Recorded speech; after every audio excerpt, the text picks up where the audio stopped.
Hello and welcome to ONL6's group assignment for Module 2. I'm Erin Matero. Our group also has Vanessa George, Bruce Brotein, and Tony Heiser. Today we're going to be talking about why we think Google decided to create Alphabet as a new corporation that subsumes Google within it. We're going to talk about possible explanations for Google making this change and provide adequate support for those arguments. Then we're going to talk about some possible consequences of this change for Google.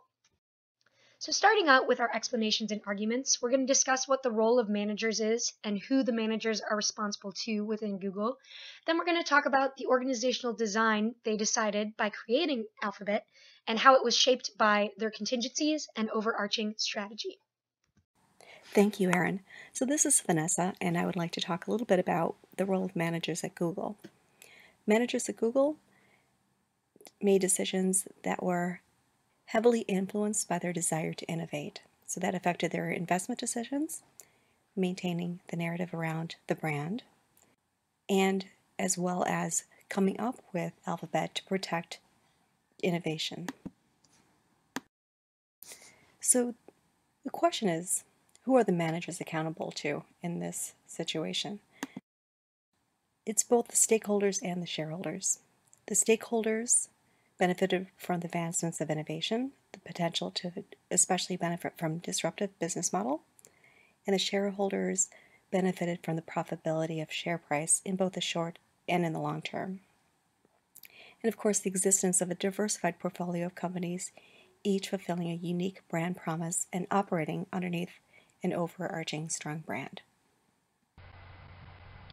So why did Google select the Alphabet's organizational design? To create an organizational design which fits strategy according to contingencies. So in creating value via business model, contingencies shape strategy, and strategy shapes organizational design. So what contingencies may have had an effect on Google's decision to create Alphabet? There's external and internal contingencies, with the external contingencies being threats and opportunities. The threat being fast-changing technological environment that Google must adapt to stay relevant, and opportunities of new technologies allow for market-creating innovations. The internal contingencies, strengths, and weaknesses, the strengths being strong leadership and brand of Google, and weaknesses being growth beyond original business model which supported Google, but new businesses with different products or services do not necessarily fit this model. And additional weaknesses, Google is losing money on moonshot ventures. So what is Google's corporate strategy? From Larry Page's letter to investors regarding the creation of Alphabet, to create more ambitious ventures, create long-term opportunities, empower companies to flourish, and making Google better with greater focus. So what type of organizational design fits Google's strategy? An example may be an ambidextrous organization, that is, structurally independent units, each having its own processes, structures, and cultures, but integrated into the existing senior management hierarchy. Some examples where this may be possible would be a product or product division group, divisional and multi-divisional group, or a conglomerate, which is what Alphabet is. So why do these designs fit Google's strategy? On one hand, you have efficiency and adaptability of assets and activities. That is, the ability for each affiliate company to focus on its business for faster and greater growth, which supports shareholder interests as well as stakeholder interests of increasing innovation. Additionally, you have the ability for each affiliate company to design a strategy that fits it best. That's not necessarily anchored or hindered by a generic corporate structure or a model which supports unassociated products or businesses. Also, you have less managerial layers, and focus allows quicker adaptability to respond to a changing environment. On the other hand, you also have a balance that fits this strategy to simultaneously foster short-term efficiency innovations and incubate long-term market-creating opportunities.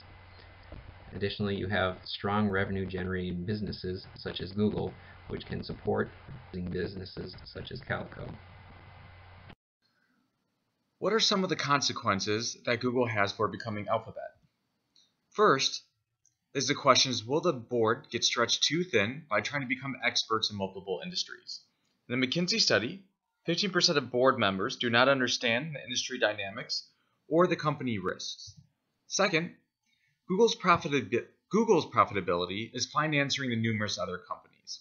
Will this affect employees, managers, and boards' decisions to grow or innovate core assets and activities? Third is, will Google's own brand lose value over time in this structure? In conclusion, we believe that Google's decision to create Alphabet as a new corporation that subsumes Google was a good organizational design decision because based on their contingencies, both external threats and opportunities, internal strengths and weaknesses, they were able to shape their overarching strategy, which was to create more ambitious ventures, long-term opportunities, and empower companies to flourish while also making Google better with a greater focus.